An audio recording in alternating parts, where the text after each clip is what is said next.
À 60 ans, le monde autour de soi change. Les enfants sont partis. Les amis se font plus rares. Les journées deviennent plus longues, parfois trop silencieuses. Certains parlent de solitude avec amertume, d'autres avec peur. Mais moi, à cet âge charnière, j'ai appris à l'apprivoiser grâce au stoïcisme. Quand j'étais plus jeune, je pensais que le bonheur venait du bruit, les relations, les projets, l'agitation du quotidien. Mais en avançant en âge, j'ai vu ce que beaucoup découvrent trop tard.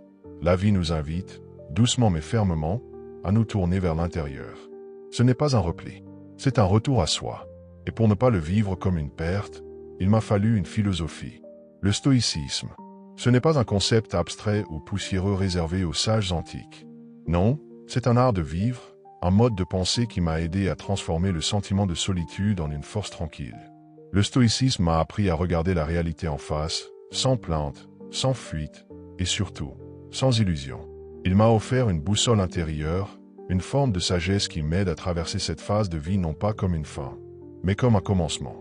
Dans ce script, je vais partager avec toi, à travers 5 grandes parties, ce que cette philosophie millénaire m'a enseigné. Pas seulement sur la solitude, mais sur la manière de vivre pleinement, même, et surtout, lorsque le silence devient notre quotidien. Car à 60 ans, on n'a plus de temps à perdre avec les illusions. On cherche la paix, la clarté, la vérité. Et c'est exactement ce que le stoïcisme m'a offert. Je ne suis pas un philosophe, ni un gourou. Je suis juste quelqu'un qui a vécu, souffert, aimé, perdu, et qui a trouvé dans les paroles de Marc Aurèle, Sénèque et Épictète, une manière nouvelle d'habiter le monde. Une manière libre, une manière profonde. Et avant d'aller plus loin, j'aimerais te poser une question. Est-ce que ce message résonne en toi? Si oui, indique-le-moi en commentaire avec le chiffre 9. Si ce n'est pas le cas, n'hésite pas à mettre 0. Cela me permettra de mieux comprendre ce que tu ressens et d'adapter le contenu de cette chaîne pour qu'il continue à t'accompagner dans ton propre cheminement. Accepter la réalité telle qu'elle est, la fin des illusions. Lorsque l'on atteint la soixantaine, on se retrouve souvent face à un miroir impitoyable, celui de la réalité brute, sans les filtres que l'on avait tendance à poser dans la jeunesse. Le stoïcisme, loin d'être une simple philosophie ancienne, devient alors une méthode concrète pour faire la paix avec cette nouvelle phase de vie. Et l'un des principes fondamentaux qu'il m'a transmis, c'est celui-ci. Accepter la réalité telle qu'elle est, et non telle qu'on voudrait qu'elle soit. Durant des années, nous vivons dans des projections. On se bâtit une image de soi, des autres, de l'avenir. On se dit que certaines choses dureront toujours. L'amour, la santé, les amitiés, le statut social, la reconnaissance. Et puis un jour, la vie nous montre qu'elle n'a pas signé ce contrat. Certaines personnes s'éloignent, les enfants grandissent, les activités s'arrêtent, les repères se dérobent.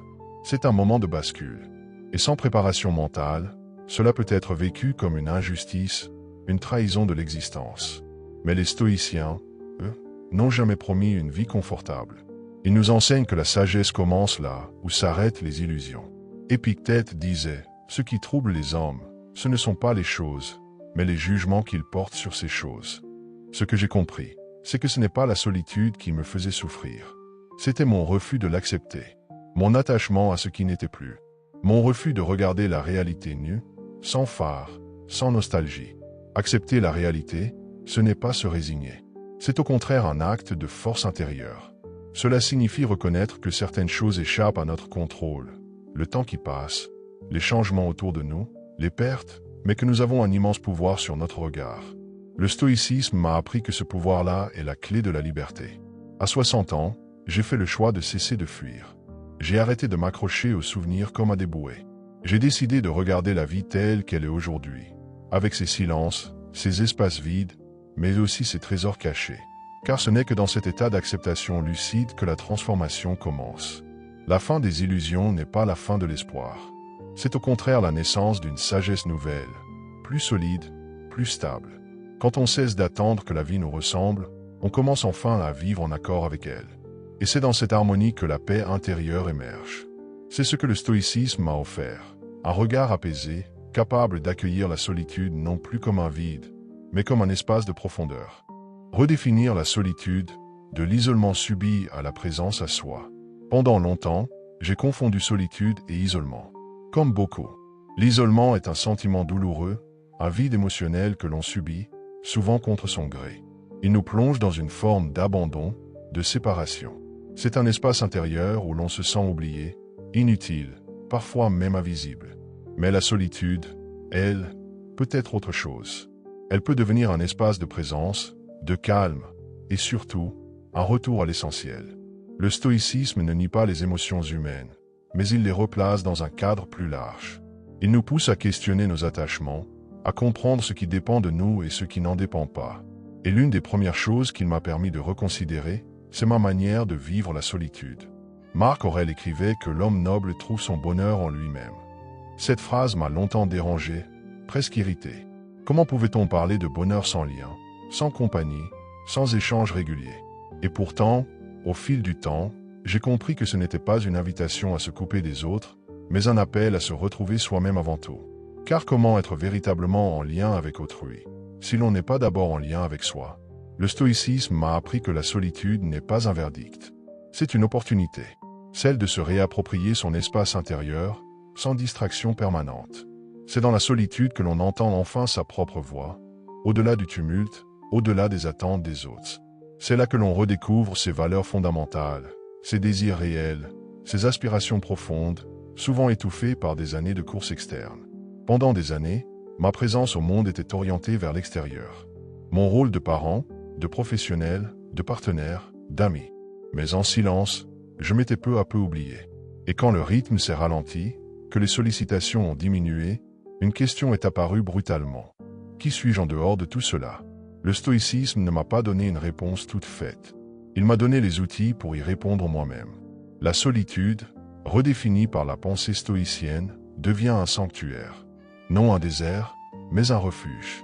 Non une absence, mais une présence différente. Elle permet de nettoyer l'espace mental, de faire taire le superflu et d'entrer en contact avec ce qui est vraiment essentiel. Aujourd'hui, je ne cherche plus à fuir mes moments seuls. Au contraire, je les prépare. Je les accueille. Je les honore. Ils sont devenus un terrain fertile pour la réflexion, la création et surtout la paix intérieure. Et je me rends compte que cette qualité de solitude que j'ai appris à cultiver enrichit aussi mes relations. Car en étant plus centré, plus clair, plus aligné, je peux désormais offrir une présence plus profonde aux autres. Une présence choisie et non dictée par le besoin ou le manque.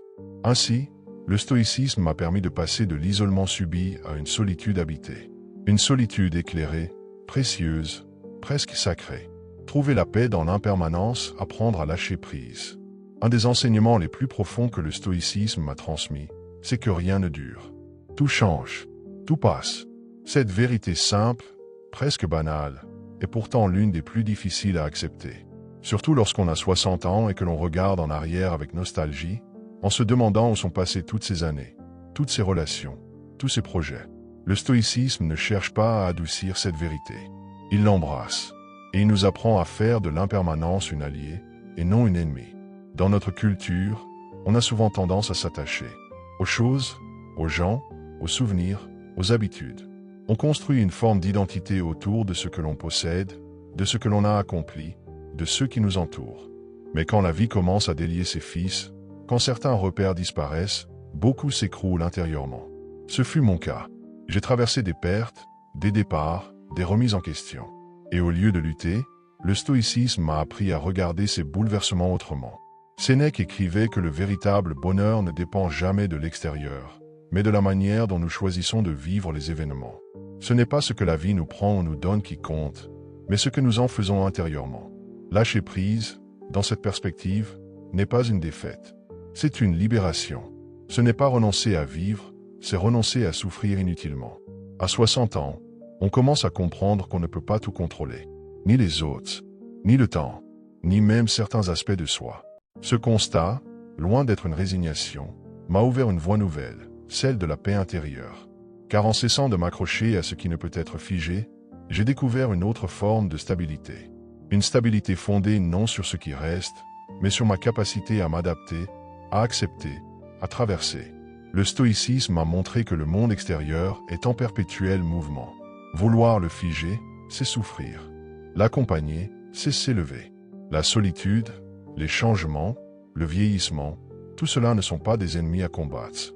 Ce sont des enseignants, des révélateurs.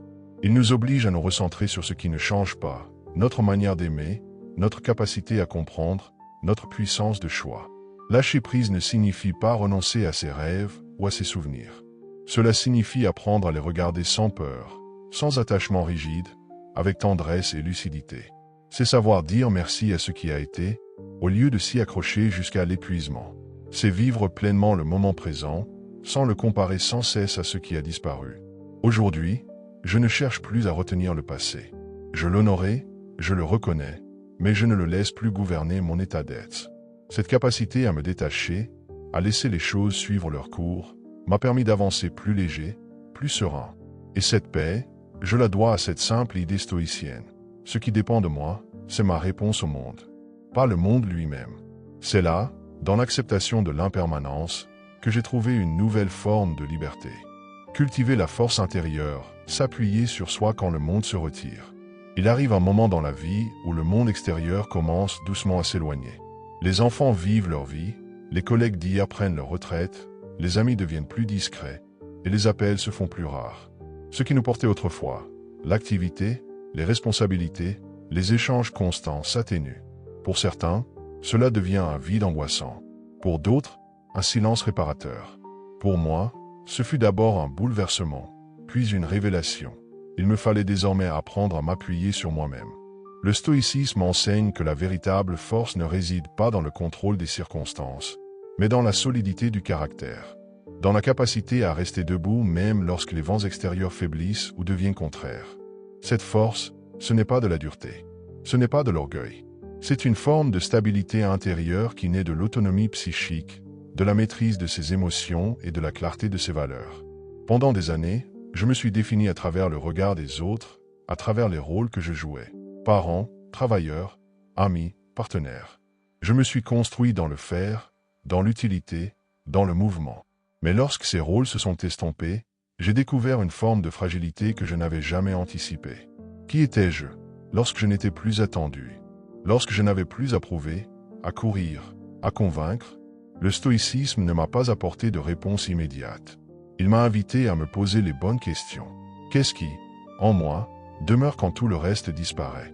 Quels sont les fondements de mon être, indépendamment du bruit du monde?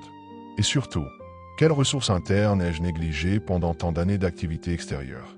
En me confrontant à ces questions, j'ai commencé à bâtir une force nouvelle, une force tranquille, une force qui ne dépend plus des circonstances, mais de ma capacité à me connaître, à m'écouter, à rester fidèle à ce qui m'anime profondément. Ce travail intérieur, lent et exigeant, m'a rendu plus lucide, mais aussi plus serein. J'ai appris à puiser ma stabilité dans la simplicité. Une marche solitaire, un silence bien habité, une lecture profonde, une pensée juste, un acte aligné avec mes valeurs. Le stoïcisme m'a rappelé que le plus grand pouvoir dont nous disposons, c'est celui de choisir notre manière d'être, quelles que soient les conditions extérieures. Et cela, aucun âge, aucune solitude, aucune perte ne peut nous l'enlever. Cette force intérieure ne se voit pas. Elle ne s'affiche pas. Elle ne cherche pas la validation. Elle se vit. Elle se construit chaque jour, dans les décisions que l'on prend, dans les pensées que l'on cultive, dans la discipline que l'on entretient avec soi-même. À 60 ans, j'ai compris que l'on ne peut pas toujours compter sur le monde extérieur pour être soutenu, reconnu ou compris. Mais l'on peut devenir, pour soi-même, un allié fidèle, un appui solide, un guide patient. Et cette relation avec soi, lorsqu'elle est fondée sur la lucidité et la bienveillance, devient la plus précieuse des compagnes. Le stoïcisme ne nous promet pas une vie sans solitude, mais il nous offre les moyens de ne plus en être écrasés. Il nous rappelle que tout commence à l'intérieur, et que, dans le silence du retrait, peut naître une présence à soi d'une puissance insoupçonnée. Donner un sens à cette étape de vie, de la solitude à la contribution. La solitude, telle que nous la vivons à un certain âge, ne doit pas être considérée comme une fin de parcours, mais comme une transition. Un espace où la vie nous invite non plus à construire vers l'extérieur, mais à transmettre, à éclairer, à partager autrement. Le stoïcisme, en m'aidant à reconfigurer mon rapport à moi-même, m'a aussi permis de reconsidérer mon rôle dans le monde. Car même dans la solitude, il est possible et nécessaire de contribuer. À 60 ans, l'énergie n'est plus celle de la jeunesse, mais la clarté est bien plus grande. L'expérience accumulée, les erreurs surmontées, les leçons apprises deviennent une matière précieuse que l'on peut offrir. Cela peut se faire dans l'humilité, dans la discrétion, mais avec une immense portée. Car dans une société obsédée par la performance, l'immédiateté et le bruit, la sagesse tranquille d'une parole juste, d'un regard apaisé ou d'un silence habité peut transformer une vie. Le stoïcisme nous enseigne que nous ne sommes pas ici pour fuir la souffrance ou rechercher à tout prix le confort, mais pour vivre selon la vertu. Et la vertu, dans cette étape de vie, peut prendre la forme de la transmission, de l'écoute, de la présence. Une conversation avec un petit enfant, un conseil donné avec douceur, un livre offert, un témoignage partagé, un exemple silencieux de résilience. Ce sont des formes de contribution invisibles, mais puissantes. Se sentir encore utile ne passe pas toujours par des actions spectaculaires. Cela passe par l'alignement entre ce que nous sommes devenus et ce que nous donnons au monde. Cela passe par la capacité à offrir de la lumière, même dans des moments de retrait. Et cela commence par un travail intérieur, celui de donner du sens à sa propre vie. Le stoïcisme ne nous pousse pas à nous couper du monde. Il nous appelle à y revenir, autrement. Non plus pour obtenir, mais pour offrir. Non plus pour briller, mais pour éclairer. Non plus pour exister à travers le regard des autres, mais pour contribuer à partir de qui nous sommes vraiment. À 60 ans, j'ai cessé de me demander ce que la vie allait encore m'apporter. J'ai commencé à me demander ce que je pouvais, moi, lui offrir à présent. Et cette simple inversion du regard a tout changé. Elle a transformé la solitude en responsabilité, le silence en maturité, l'attente en action intérieure. Ce fut une bascule lente, mais profonde. Et elle m'a permis de découvrir une nouvelle forme de joie, plus discrète, mais infiniment plus stable. La solitude comme révélation. Ce que le stoïcisme m'a appris sur la solitude à 60 ans, ce n'est pas seulement comment l'endurer, c'est comment l'habiter, comment en faire un espace sacré, fertile, fondateur. Il m'a appris que ce n'est pas l'absence de compagnie qui fait souffrir, mais l'absence de sens. Et que lorsque le sens est là, la solitude devient lumière. Ce chemin n'est pas toujours facile. Il demande du courage, de la patience, et parfois même une forme de renoncement. Mais il conduit à une liberté que peu connaissent, celle de ne plus dépendre du regard extérieur, celle de ne plus être esclave du passé, celle de ne plus craindre le vide. À ceux qui, comme moi, traversent cette étape de vie avec parfois de la peur, du doute ou de la nostalgie, je veux dire ceci. Ne voyez pas la solitude comme une punition. Voyez-la comme une invitation. Elle vous appelle à vous redécouvrir, à vous recentrer, à renaître. Et si vous acceptez cette invitation, alors quelque chose de puissant se déclenche. Vous cessez de survivre dans le silence. Vous commencez à y vivre pleinement. Car au fond, ce n'est pas la solitude qui est difficile. C'est ce qu'elle nous oblige à regarder en face. Et une fois que l'on a traversé ce regard, une autre vie commence. Une vie plus simple, plus calme, plus vraie. Et surtout, une vie plus libre.